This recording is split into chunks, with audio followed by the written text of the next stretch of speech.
Survey number 9 ला काहीतरी इतिहास निश्चित पद्धतीने आपल्या सर्वांना माहिती आहे की आपला पारगड किल्ला आहे आणि पारगड किल्ल्याला लागूनच हा आपला सर्वे नंबर आहे. जेव्हा शिवशाही होती त्यावेळी पारगड किल्ल्यावर बरेचसे मावळे त्या ठिकाणी त्या गडाचं संरक्षण करण्यासाठी त्या ठिकाणी राहत होते.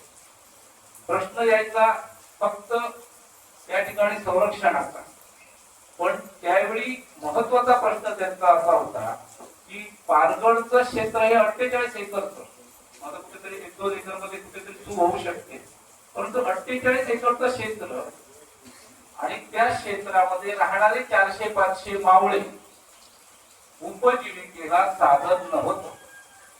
म्हणून त्या ठिकाणी उपजीविका करण्यासाठी साधारण 1600-1700 सालामध्ये आमचे त्यावेळेचे कोण पूर्वज जाणते असतील त्यांच्याकडचे त्यांचे समाजदार म्हणून त्यावेळी कुलकर्णी नावाचे होते, त्यांनी या ठिकाणी विनंती केली.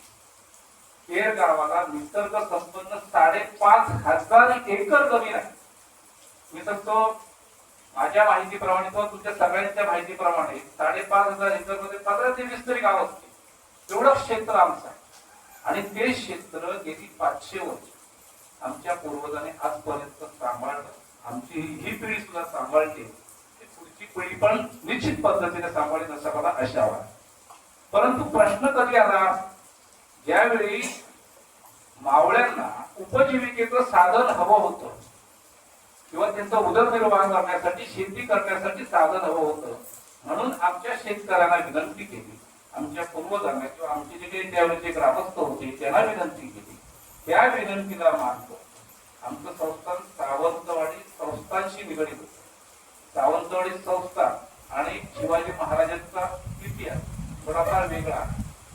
सावंतवाडी संस्थांमध्ये असून सुद्धा छत्रपती शिवाजी महाराजांच्या मावळ्यांना उपजीविकेसाठी सर्वे नंबर देण्यात आला आणि त्याच्यामध्ये स्पष्ट उल्लेख आहे की सदर सर्वे नंबर हा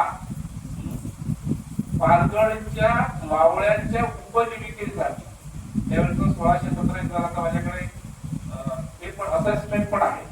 त्यावेळी तलाठी वगैरे नव्हते, ग्रामसेवकच असेसमेंट घ्यायचे. त्या असेसमेंटची माझ्याकडे प्रत आहे.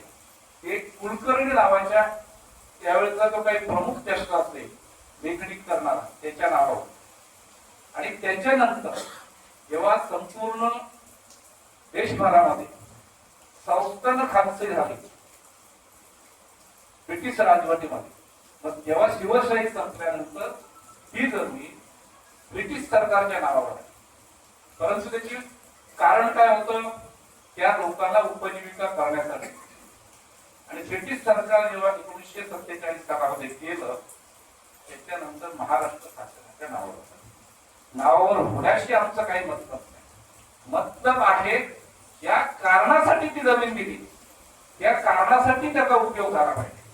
आज जर महाराष्ट्र शासन त्या पारगडवासियांना उपजीविकेसाठी ती जमीन देत असेल आणि त्याला शक्ती जमीन त्याला उपजीविकेसाठी देऊ शकतो, पण एखादा प्रकल्प आणून तो आमच्या माती महाराष्ट्राचा प्रयत्न होत असेल तर त्याला आपला सगळ्यांचा विरोध आहे.